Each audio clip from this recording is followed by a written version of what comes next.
আসসালামু আলাইকুম। আশা করছি তোমরা সবাই ভালো আছো। তো আজকে আরো একটি টপিক নিয়ে আলোচনা করতে আসলাম। টপিকটি হচ্ছে দশমিক থেকে অক্টাল রূপান্তর। তো ভাইয়া দেখি আমরা দশমিক থেকে অক্টাল রূপান্তর করি। তো আমরা প্রথমে নিয়মটি বলে নিই। দশমিক থেকে অক্টাল রূপান্তর করার সময় যে পূর্ণাংশ যে অংশটি থাকবে সেই অংশটি আমরা সবসময় ৮ দিয়ে ভাগ করবো। যতক্ষণ না ভাগশেষ 0 আসতেছে সেই পর্যন্ত আমরা ৮ দিয়ে ভাগ করতে থাকবো। দেখি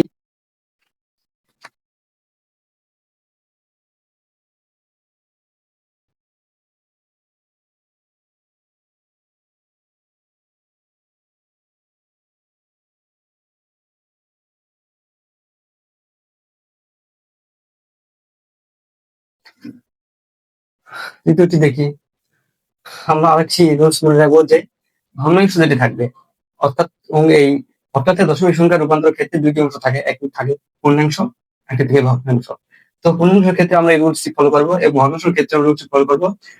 যে ভগ্নাংশ ফলো করার ক্ষেত্রে আমরা যে ভগ্নাংশ অংশটি থাকবে সেই সংখ্যাটি আমরা সবসময় ৮ দিয়ে গুণ করবো। আমরা যতক্ষণ পর্যন্ত গুণ করতে থাকবো যতক্ষণ পর্যন্ত সেই সেই সেই গুণের গুণফলটি পুনরাবৃত্তি না হচ্ছে। তো আমরা লিখি ভগ্নাংশকে ৮ দিয়ে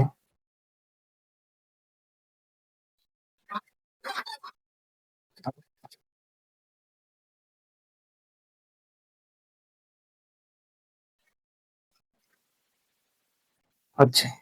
এই হচ্ছে আজকে মানে দশমিক থেকে অক্টাল সংখ্যা রূপান্তরের দুটি রুলস। তো আমরা অঙ্কটি তুলে নিই। এই হচ্ছে দশমিক থেকে রূপান্তর করতে হবে আমাদের অক্টালে। তো আমরা রূপান্তর করি, দেখি কি হয় ১৭৫। আমরা প্রথমে বলি এটা হচ্ছে পূর্ণাংশ,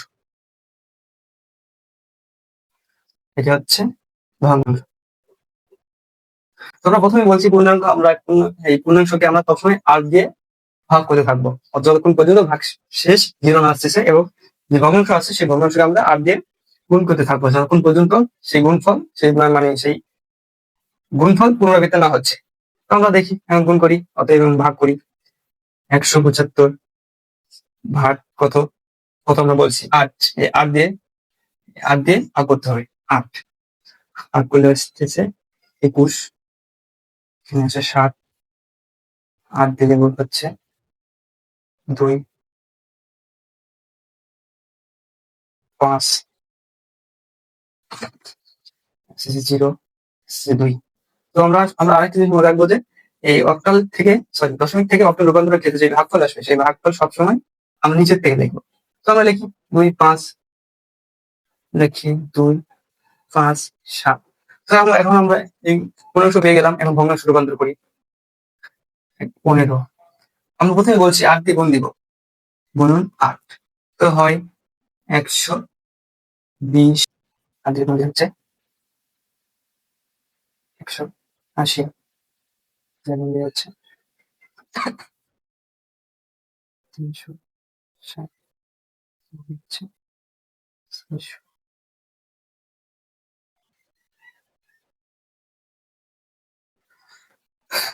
তো ভাইয়া আমরা পেয়ে গেলাম মানে গুণ করাটি বাদ দিয়ে দিলাম, কারণ এই সংখ্যাটি অর্থাৎ গুণফল পুনরাবৃত্তি করছে, অর্থাৎ এই ২০ ভগ্নাংশ যে ছিল সেই ভগ্নাংশটি পুনরাবৃত্তি হচ্ছে, অর্থাৎ সেই গুণফলের পুনরাবৃত্তি হয়েছে। এগুলো আমরা বাদ দিয়ে দিচ্ছি। আরেকটু মনে রাখবো তোমরা যে এই ভগ্নাংশ লেখার ক্ষেত্রে বাইরের সংখ্যার ভগ্নাংশ লেখার ক্ষেত্রে আমরা সবসময় নিচের দিক দিয়ে লিখবো, অর্থাৎ আমরা এটাকে বলি পূর্ণাংশ, এটা হচ্ছে পূর্ণাংশ, আর এই পাশে যে এটা আছে এটা হচ্ছে ভগ্নাংশ। এই ভগ্নাংশ পুনরাবৃত্তি হয়েছে, অর্থাৎ এই ২০ সংখ্যাটি দ্বিতীয়বার এসেছে, এই কারণে আমরা গুণ করে বন্ধ করে দিয়েছি। এটা হচ্ছে রুলস। তো এখন আমরা সেটা লিখি। কত আছে 11363, 113, 11363। এই হচ্ছে বাইনারি রূপান্তর করলাম আমরা। কি রূপান্তর করলাম, সরি, কি রূপান্তর করলাম আমরা, অক্টালে রূপান্তর করলাম, অক্টালে। তো আমরা ওখানে প্রয়োগ করে ফেলছি। এই হচ্ছে এই সংখ্যাটির অর্থাৎ এটার অ্যান্সার অর্থাৎ দশমিক থেকে অক্টাল সংখ্যা রূপান্তর করলাম আমরা।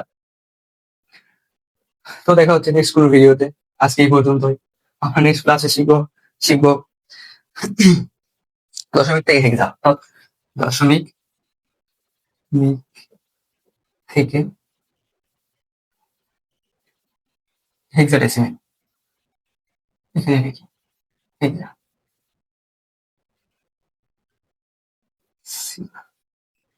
সংখ্যা।